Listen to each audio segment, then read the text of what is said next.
The last breath Cale Dravenmore ever took in his first life smelled of old wood, cold stone, and the faint sweetness of something that did not belong in his evening cup.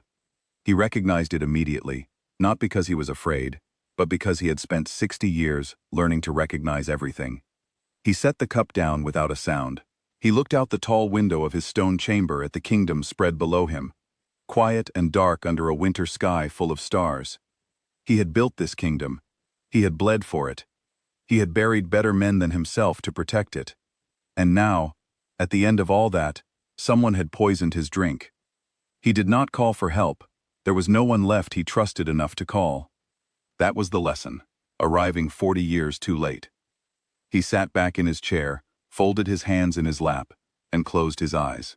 The strongest alpha king the world had ever known died sitting upright, like a man at rest, not defeated, but simply finished. Then came the cold. It was not the cold of death, though it felt like it at first. It was the cold of something moving, of being pulled through a place that had no walls, no floor, no sound. He was aware of himself, which surprised him. He expected nothing, and received instead the sensation of falling, very slowly, through a long silence, then light, then noise, then pain in his lungs as they forced themselves to breathe air they had never breathed before. He opened his eyes and found himself staring at a cracked stone ceiling with a water stain shaped like a running hair.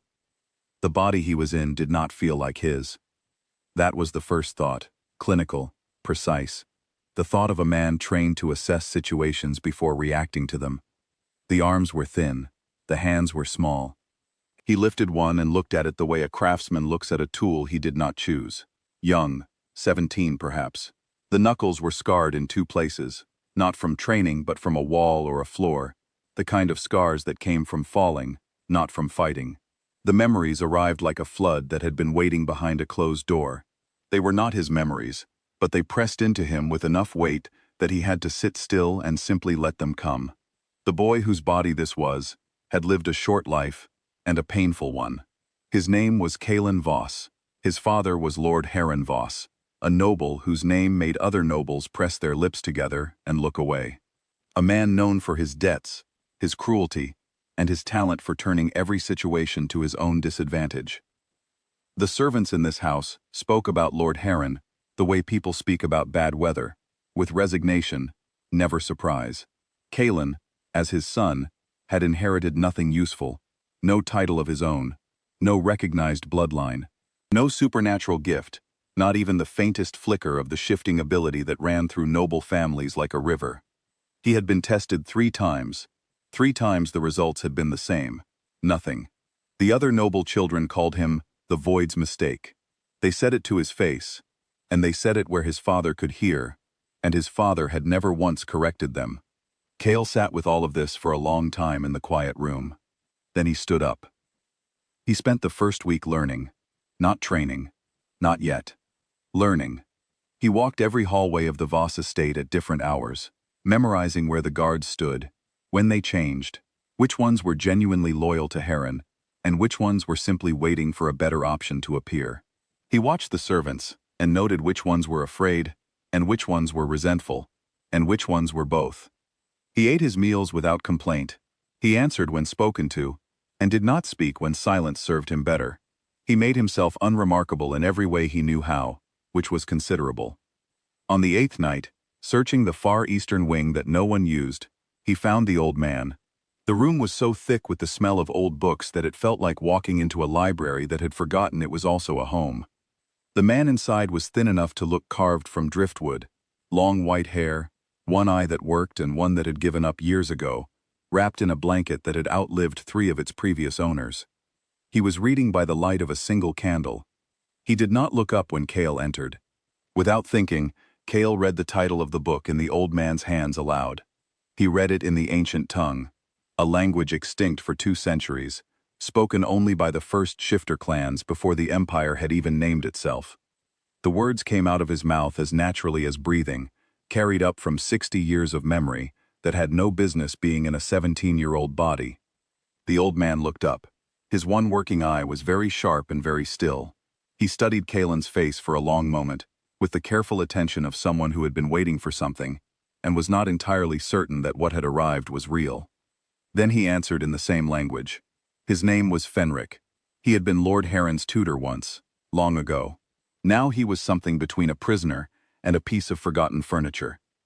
Kept in this wing, because Heron lacked the specific cruelty required to get rid of him entirely, but never spoken to, never fed properly, never acknowledged. He had outlasted his usefulness, and was simply waiting in the way that old things wait, with patience and without expectation. They talked until the candle burned down. Fenric asked questions that no ordinary old man would think to ask. Cale answered honestly, because he was tired of being careful before he had even started, and because something about Fenric's stillness told him the old man had already guessed most of it anyway. By the time they were done, Fenric had told him 3 things that mattered. The first was that Kaelin's bloodline was not empty.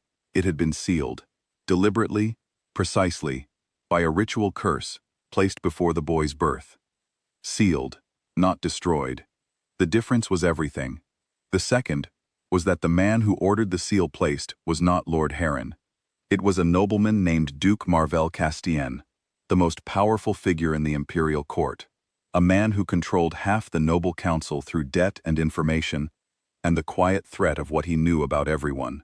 The third thing Fenric told him was the one that Cale turned over and over in his mind for many nights afterward. Someone had known, before Kaelin was born, that this body would carry a reborn soul. The seal was not placed to suppress a Voss. It was placed to suppress what the Voss bloodline might contain. They had feared him before he arrived. Training began the following week. Not the training Cale had once put armies through. That would have broken Kaelin's underprepared body apart within a day. Instead, Fenric taught him the old ways, the meditative circulation techniques that moved sealed energy inward, redirecting it like water finding a new channel, rather than forcing it through a blocked one. They worked in the pre-dawn hours when the house was silent. They worked quietly. They kept no records. The changes were slow and invisible to anyone not watching for them. His posture corrected itself over 3 weeks. The trembling in his hands stopped. He began to eat more and waste nothing.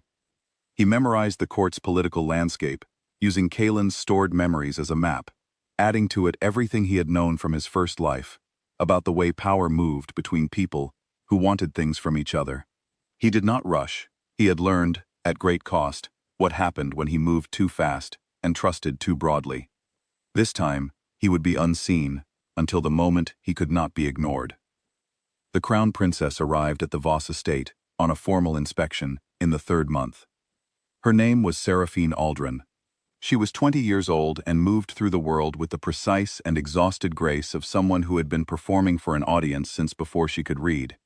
Everything she did in public was calculated, not because she was cold, but because she had learned early that anything unguarded was used against her. The reception line was a formality she endured without interest. She acknowledged each noble family member with the exact amount of attention protocol required, and not a word more. She reached Kaelin near the end of the line, registered him as Heron's illegitimate son, the one no one mentioned by choice, and prepared to move past him. He did not bow immediately. It was not defiance. He met her eyes first, held them for exactly 1 breath, the way equals greet each other, the way 2 people of equivalent standing acknowledge one another before protocol takes over, and then bowed with a precision so perfect that it could not be criticized. Technically flawless, subtly, unmistakably wrong for someone of his supposed standing. Seraphine stopped. She asked him a passing question about the estate's regional history. It was the sort of question she asked when she wanted to test how quickly someone reached for flattery versus fact. Kaelin answered in 3 sentences with the depth and accuracy of someone who had governed actual territory for decades. He did not flatter her. He simply answered. She moved on. But that evening in her traveling journal, she wrote his name with a question mark beside it, and she was not a woman who wrote down things she expected to forget. 4 months after Cale woke up in Kaelin's body, Lord Heron found himself in a trap. It had been built slowly and carefully by Castian's people. A series of debts called in at once, a territorial claim filed at the imperial court, and a formal challenge issued that Heron could not refuse without surrendering his last remaining property. He needed a champion for a formal combat hearing. He had no champion. His hired men had left when the money ran thin. Kalen volunteered. Lord Heron laughed. It was the laugh of a man who found absurdity genuinely funny for a moment, before the embarrassment of the situation returned. The court, when they heard, found it amusing as well. Castian, sitting in his seat at the imperial table when the report reached him, smiled the comfortable smile of a man who had already planned the ending. The champion sent against Kalen was a decorated imperial soldier named Braun, 20 years older, broad across the shoulders, with a record of formal victories that the court herald read aloud in a voice designed to carry. He was not cruel about it. He simply walked into the ring with the calm confidence of a man doing a job he had done many times. The fight lasted 6 seconds. Kale had no supernatural strength available. The seal was still mostly intact. What he had was geometry, timing. 60 years of understanding exactly how a body moves when it commits to a direction. When Braun came forward with his opening movement, a shoulder drop that telegraphed a throw, Kale was already somewhere else. Already behind the committed momentum, already redirecting it with one hand at the man's elbow, and one foot placed precisely where the floor would do the most work. Braun went down. Kale's knee was on his back before anyone in the room fully understood that the movement had happened. Then Kale stood up and stepped back and looked at the floor, as if the outcome was so obvious that celebrating it would be unnecessary. The room was silent for a very long time. Seraphine, from her seat at the imperial table, had stopped breathing somewhere around the 3rd second, and had not remembered to start again. Fenric, watching from behind a stone pillar at the far end of the hall, pressed one hand over his mouth, and felt tears on his face that he had not expected. An old woman near the front of the crowd leaned to the person beside her, and said, in a voice that carried farther than she intended, "That boy is not what they told us he was."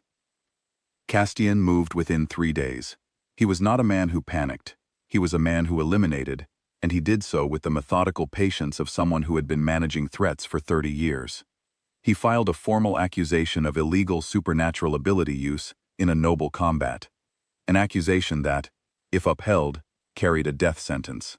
He sent a quiet message to Fenric, delivered by a man who did not give his name, suggesting that the old man's comfortable situation in the East Wing could change. And through 3 layers of intermediaries, so carefully arranged that no connection could be traced, he placed a contract on Kalen's life. He did all 3 at once, because that was how he worked. Pressure from multiple directions, no room to maneuver. Kale had been waiting for exactly this. He had been waiting not because he was arrogant, but because he was experienced. He had governed a kingdom for 40 years. He knew what a threatened, powerful man looked like when he overcommitted. Castian had moved too many pieces at once, because he was afraid, and afraid men made patterns that could be read. The accusation was countered with documented court records that Fenric had kept in sealed boxes under the floorboards of his room for 15 years. Records that showed Castian himself had authorized an unregistered ability suppression ritual performed on an unborn child, which was a far more serious violation than anything Kalen had been accused of. Fenric presented them in court with the calm authority of a man who had simply been waiting for the right moment.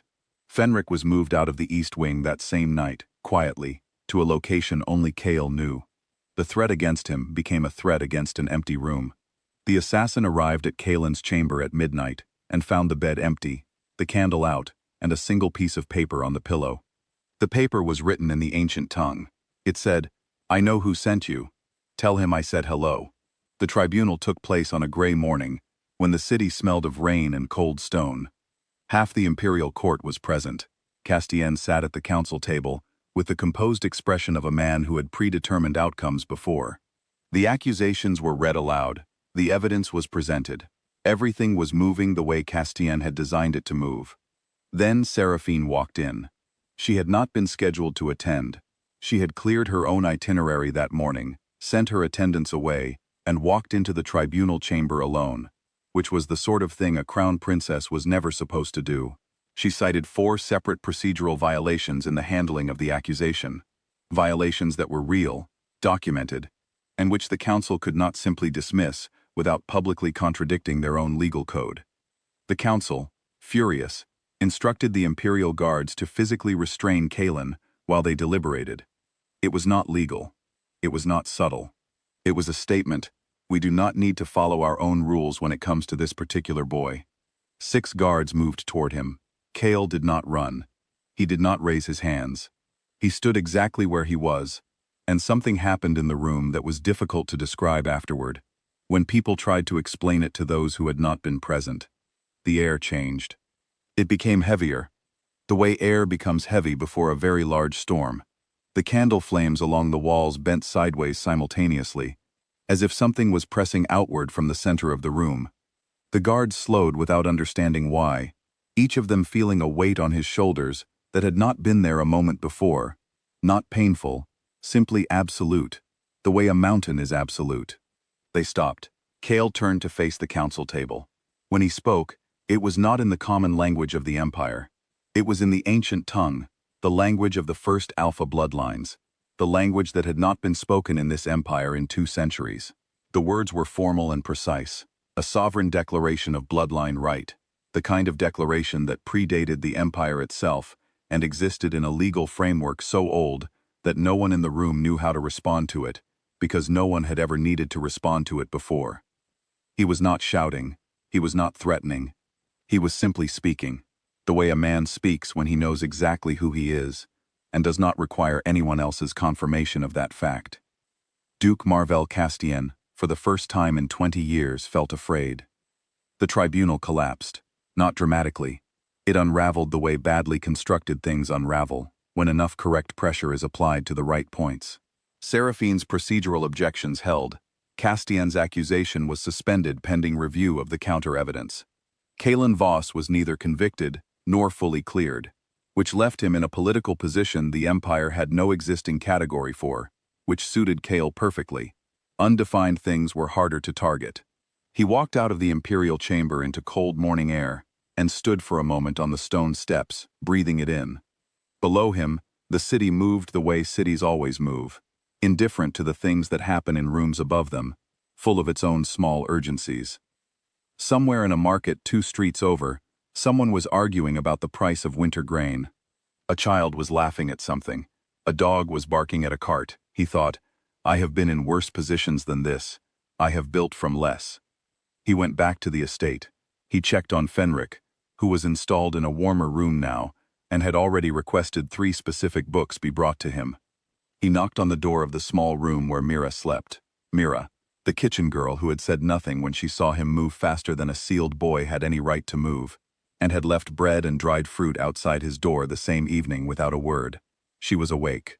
She opened the door and looked at him with the direct, practical gaze of someone who did not waste time on formality. He told her that Fenric had found what she was, that the thing she had always felt missing in herself, the part of her that reached for something and found nothing, was not absence. It was a lock. Someone had placed a seal on her as well, a cruder one, more recent. They were going to find out who, and then they were going to remove it. She looked at him for a long moment without speaking. Then she said, very quietly, that she had known something was wrong with her since she was a child. That she had stopped hoping it would ever be different. He said, it will be different. He said it the way a man says something when he has already decided it is true. That night, long after the house had gone quiet, Seraphine came to the eastern parapet of the Voss estate. She had come to fulfill a minor political obligation, a follow-up formality. But she had stopped her own schedule the moment she heard he was still on the grounds. She found him standing at the parapet's edge, looking out at the city lights in the distance, the way someone looks at a landscape they have studied many times from different angles. She asked him who he was. Not his name. She knew his name. She meant the question the way it actually needed to be asked. He was quiet for a while. The city below them breathed and flickered. Far off, something, an owl or the wind, made a sound in the dark. Then he told her. He told her about the first life. The wars, the years, the kingdom built stone by stone from nothing, the betrayal at the end of it. He told her about the cold doorway between one life and the next. He told her about waking up in a cracked ceiling room, smelling of old candles, and finding himself wearing a life that had been designed to destroy him before it even began. She listened without interrupting. Her face was very still, in the way that faces go still, when a person is listening with their whole attention, rather than simply waiting for their turn to speak. When he finished, she did not tell him she believed him. She did not tell him she did not believe him.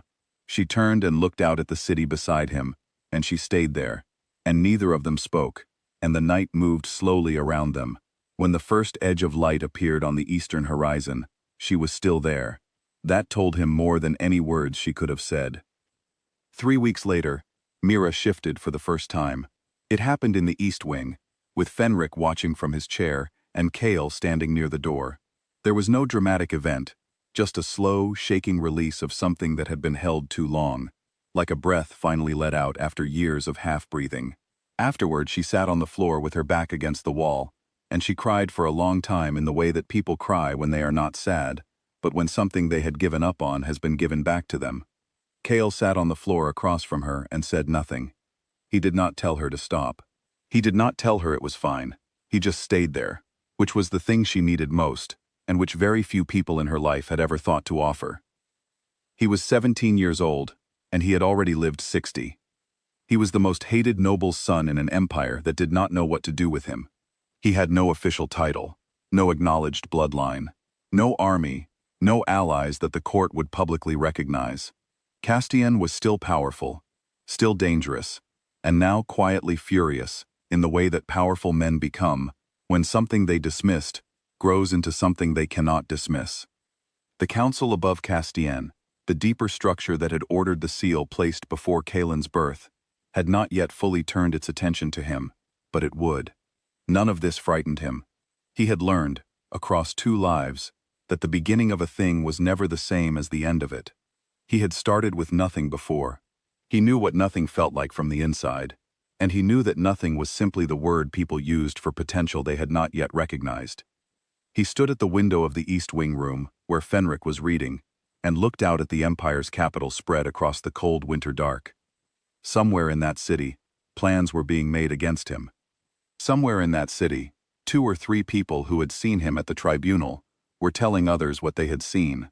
Somewhere in that city, the ground was shifting in ways that would take months to fully understand.